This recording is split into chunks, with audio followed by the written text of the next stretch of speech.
City Ravi ಆಕ್ಷೇಪಾರ್ಹ ಪದಬಳಕೆಯ ಪ್ರಕರಣಕ್ಕೆ ಸಂಬಂಧಪಟ್ಟಂತೆ ಸಿಐಡಿ ತನಿಖೆ ನಾನೇನು ಕೊಲೆ ಮಾಡಿದ್ದೇನಾ ಅಂತ ಹೇಳಿ ಸಿಟಿ ರವಿ ಟಾಂಟ್ ಕೊಟ್ಟಿದ್ದಾರೆ. ಹಾಲಿ ನ್ಯಾಯಾಧೀಶರ ನಿರ್ದೇಶನದಲ್ಲಿ ತನಿಖೆ ನಡೀಲಿ, ಯಾವುದೇ ಒತ್ತಡ ಇಲ್ಲದೆ ಮಾಡೋದಾದ್ರೆ ಕಾನ್ಸ್ಟೇಬಲ್ ಕೂಡ ಮಾಡಬಹುದು. ಠಾಣೆಯಲ್ಲಿ ರಕ್ಷಣೆ ಕೊಡದವರು ಹೊರಗಡೆ ಕೊಡ್ತಾ ಇದ್ರಾ? ಏನಾದರೂ 50 ಜನ ಅಟ್ಯಾಕ್ ಮಾಡಿದ್ರೆ ಏನು ಮಾಡ್ತಾ ಇದ್ರಿ? ಪೊಲೀಸರು ನನ್ನ ಮೂಲಭೂತ ಹಕ್ಕನ್ನು ದಮನ ಮಾಡಿದ್ರು ಅಂತ ಹೇಳಿ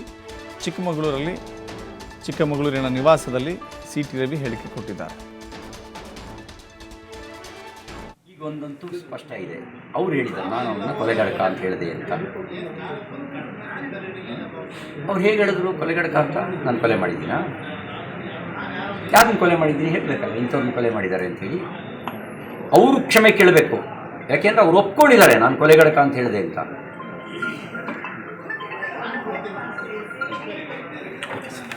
ಪೊಲೀಸ್ ಠಾಣೆಯಲ್ಲಿ ರಕ್ಷಣೆ ಕೊಡೋಕ್ಕಾಗಲಿಲ್ಲ, ಬೀದಿಲಿ ರಕ್ಷಣೆ ಕೊಡ್ಬೋದು ಅಂತ.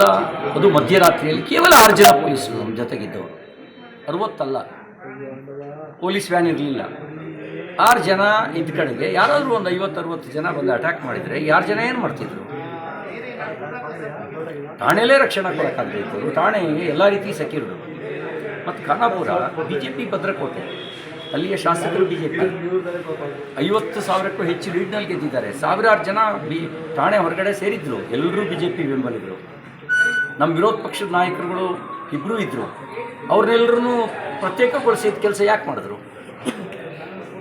ಮತ್ತು ಇವರು ಅನುಮಾನಾಸ್ಪದ. ನಾನು ಕೊಟ್ಟ ದೂರನ್ನು ಇವತ್ತಿನವರೆಗೂ ರಿಜಿಸ್ಟರ್ ಮಾಡಿಲ್ಲ ರೀ. ಇವತ್ತಿನವರೆಗೂ ನಾನು ಠಾಣೆಯಲ್ಲಿ ದೂರು ಕೊಟ್ಟನಲ್ಲ, ಇವತ್ತಿನವರೆಗೂ ರಿಜಿಸ್ಟರ್ ಮಾಡಿಲ್ಲ.